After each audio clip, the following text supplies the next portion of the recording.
Good morning, everyone. Thanks for having me here. It's been an inspiring set of talks. I've been learning a lot.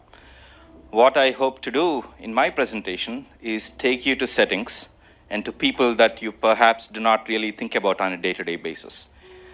This is a world that's been left behind by the digital revolution a long time ago, a world that probably lags behind where we are in terms of adoption of technology and in any useful application of technology. Maybe they are behind like 30 years, right? So a little bit about myself first. So about 15 years ago, this book was all the rage, right? And I drank the Kool-Aid that you could use technology and business as a force for good. And I went on to build two social enterprises. I grew up in semi-rural India, spent a decade in the US, went back, built a rural solar energy startup, and then a medical device startup. Embrace came out of Stanford. We were asked to build a cheap incubator. We were students of design thinking, so obviously we did the user research. Found out that what's actually the challenge is skill, infrastructure, maintenance. So we built an infant warmer that worked without power and anyone could use with almost no training. Did that lead to impact? No. When I came on board, we had more awards than we had customers, right? My journey was that of actually getting the very first doctors to use the product, convince them to use it, even after clinical trials, right?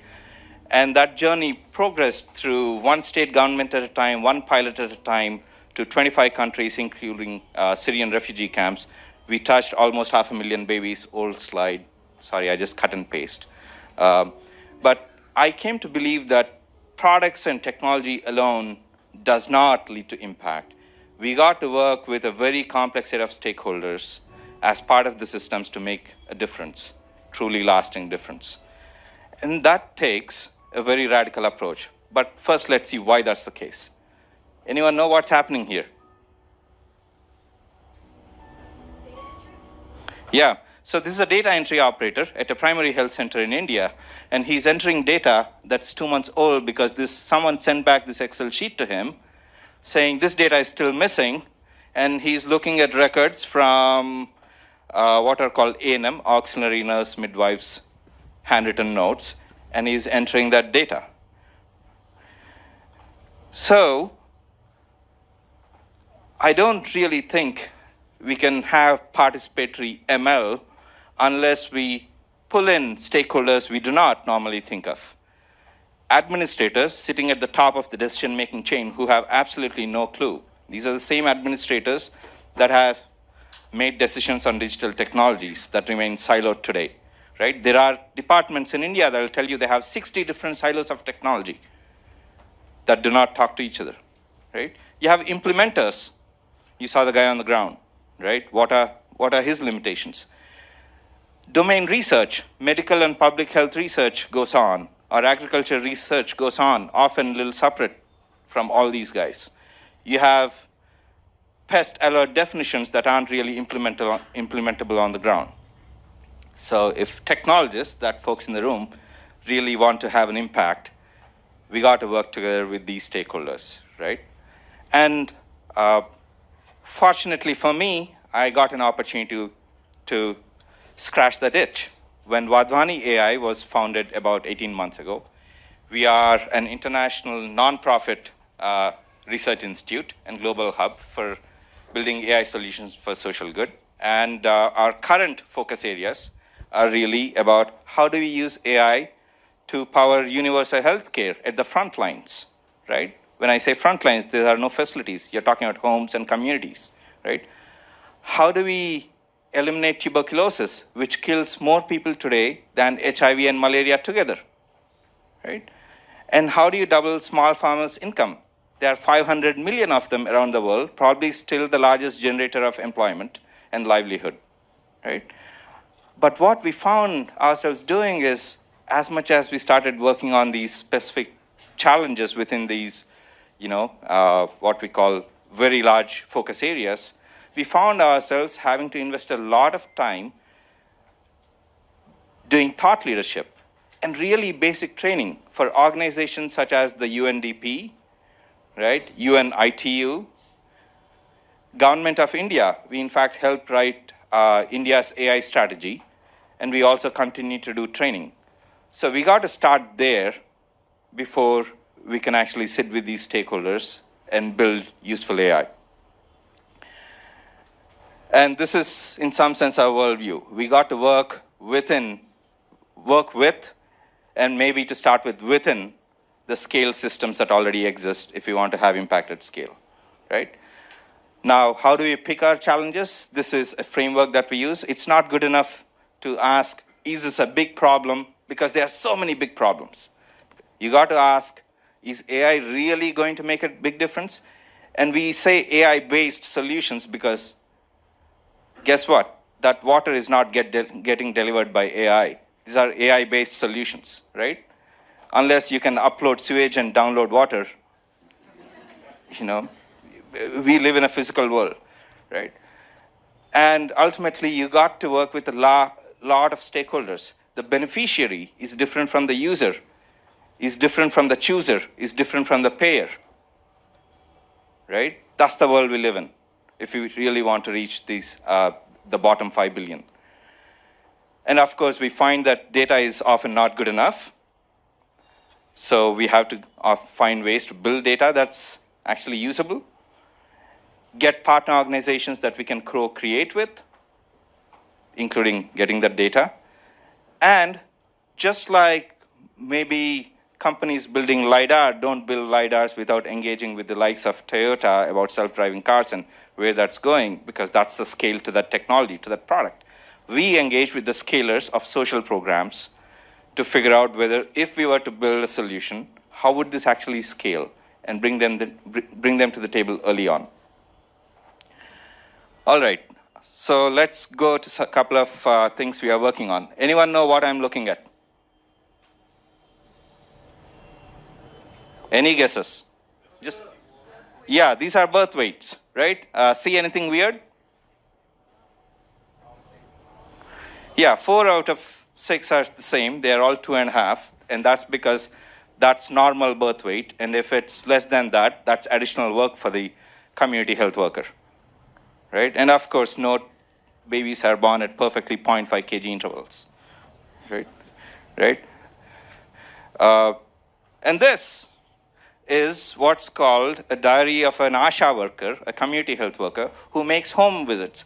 We have these elaborate programs for home-based newborn care where they visit home every week for the first 6 weeks. And look at the weights. So now, if you do not know how this data is coming together, how is it useful in a dashboard form? How do you know which babies you're missing, right? And when low birth weight babies have a 20 times greater risk of death within the first month, right, and risk of illness throughout life, and if we do not even weigh properly 50% of low birth weight babies, how are we going to fix it? But let's build some empathy for our users.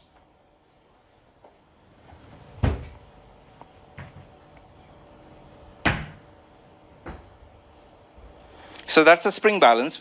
We've been sending that out for maybe 3 decades now, right?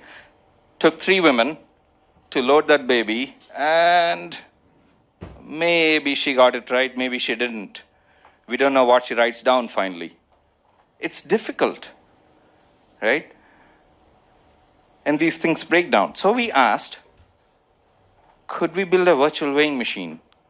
These folks forget spring balances, but they don't seem to forget their phones, right? And more programs are already equipping them with basic smartphones. And not only weight, how about other critical parameters that folks don't even attempt to measure these days, right? And ... Video as a window to health. I mean, phone-based video as a window to health. What else could we measure? And the beauty, if we were to be able to do that, is not only do you have verifiability and accountability, you actually simplify the overall system. We are not building a separate app. This actually gets integrated into any app with the dashboards and all the workflows, etc. And we are happy to report we've actually gotten just some breakthrough results where what you're seeing is actually a full 3D reconstruction of a baby with just a single frame. And the 3D model is moving as the baby is moving. These are images from a hospital setting where we just did our first field experiments. Another one.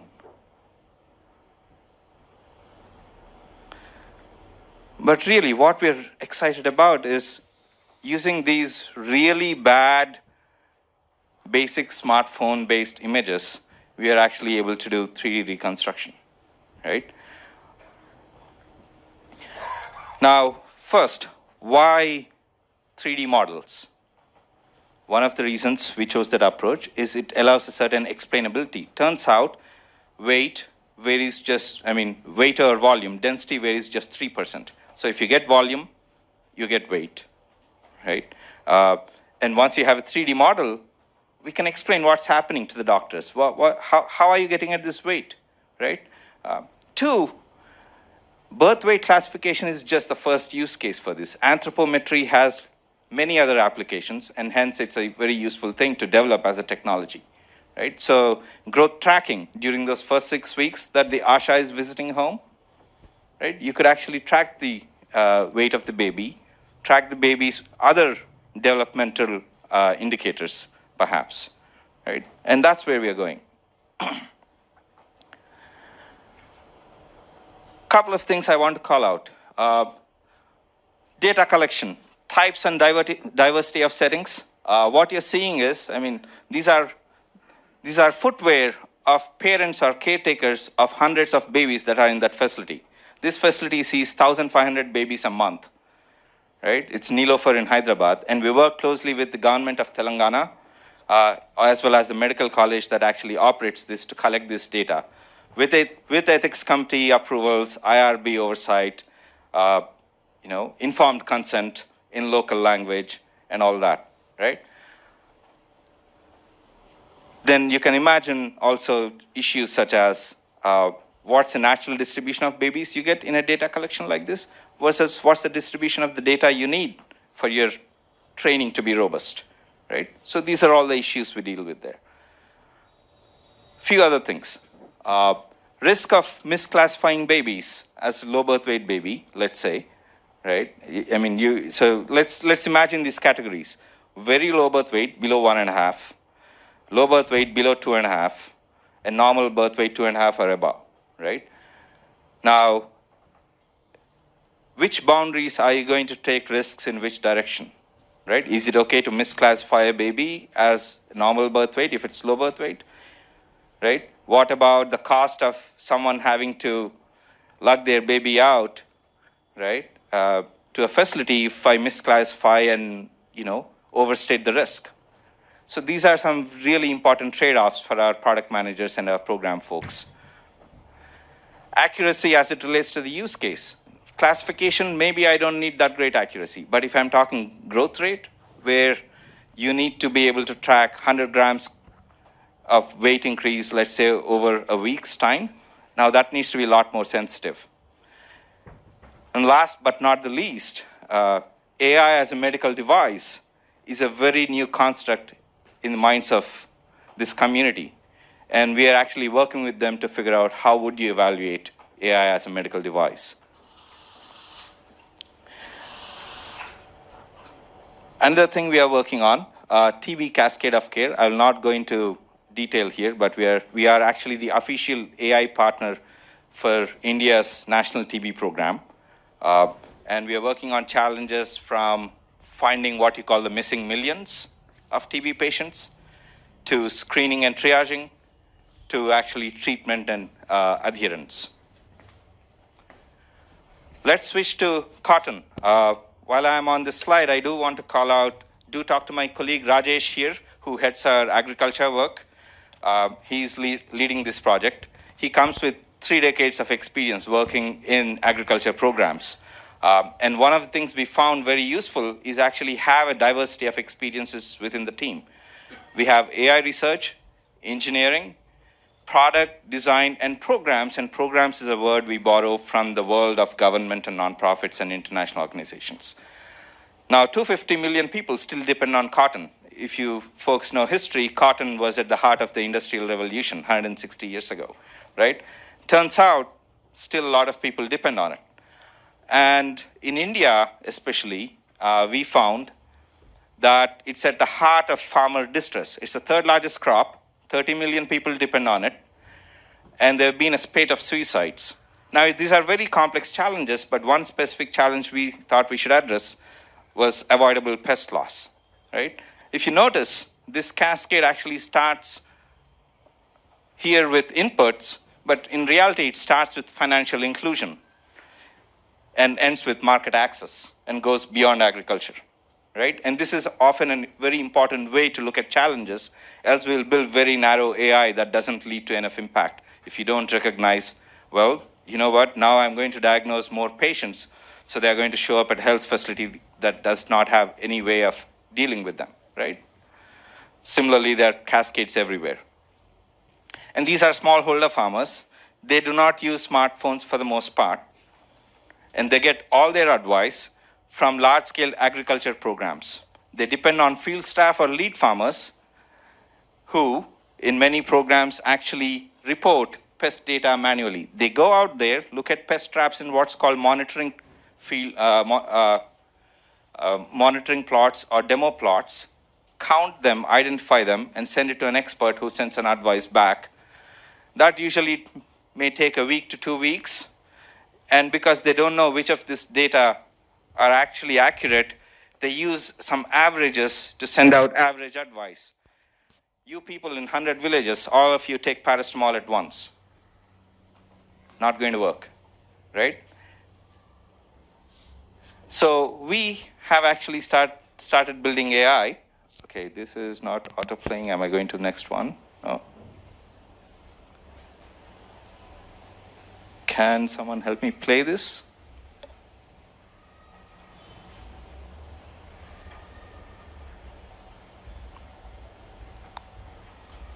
All right, so let's skip if that's not playing.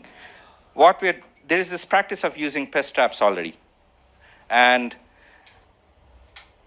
we are equipping extension staff and lead farmers with AI that integrates with apps they are already using, so that when they take a photograph, we detect and count pests and give them instant advice, but also link them with the program. For example, call your local officer if you have a high alert, right? Let's see how this works. This is a demo that we very quickly did at office. Sorry, I don't have a better video. I don't know what pests those are. Let's see. We've actually compressed these models to now work offline because, connectivity is a big challenge.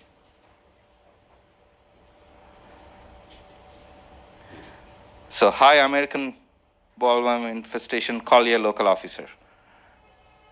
Now, how should we present our results?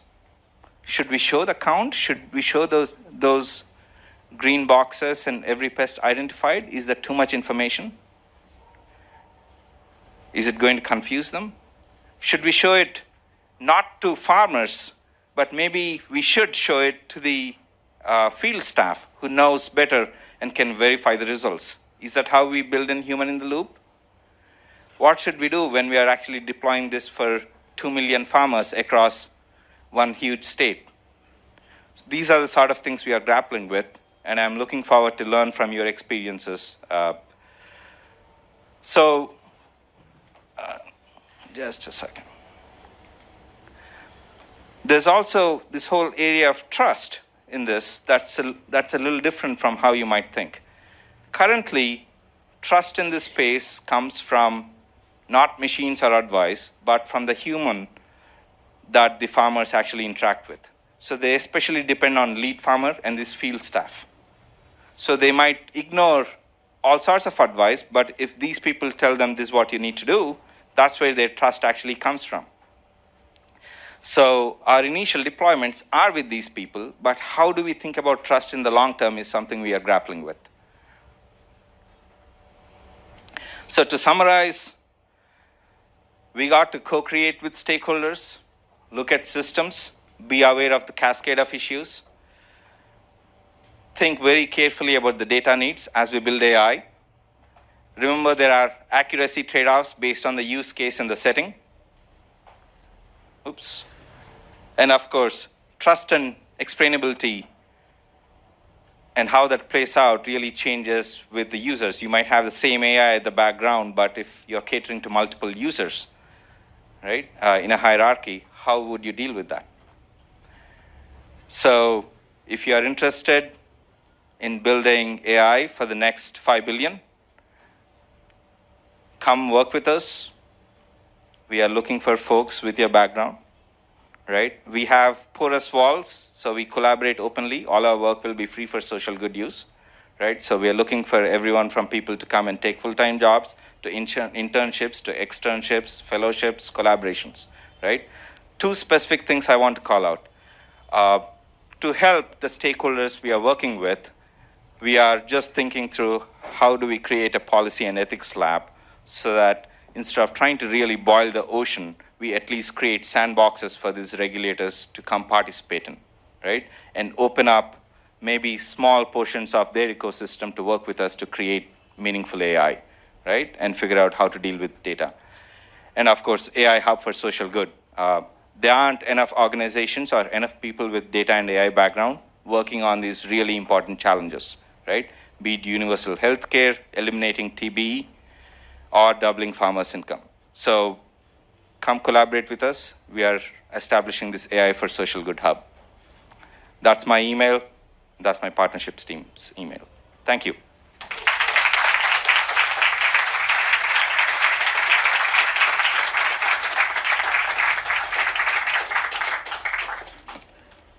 Thank you. As we set up the stage for our panel, just wanted to, and we have another thank you to Chris Nussel, who's going to be moderating this panel as well. Just keep in mind that the signups for the breakout sessions, the 2 that I mentioned on the door, one is for model cards, is a smaller, more intimate workshop, and same with the one on teachable machines. So you can dive really deep into those resources that you're going to hear. You're going to hear more about model cards with Tulsi Doshi on this panel. Wanted to give a plug to that right now as we go into this panel, and you can sign up during lunch. So let's go into our policy panel on transparency in AI. That's good. I have a lav. I don't need it. But I think I'm the only one wearing a lav, so let's get the mic for panelists. Use this.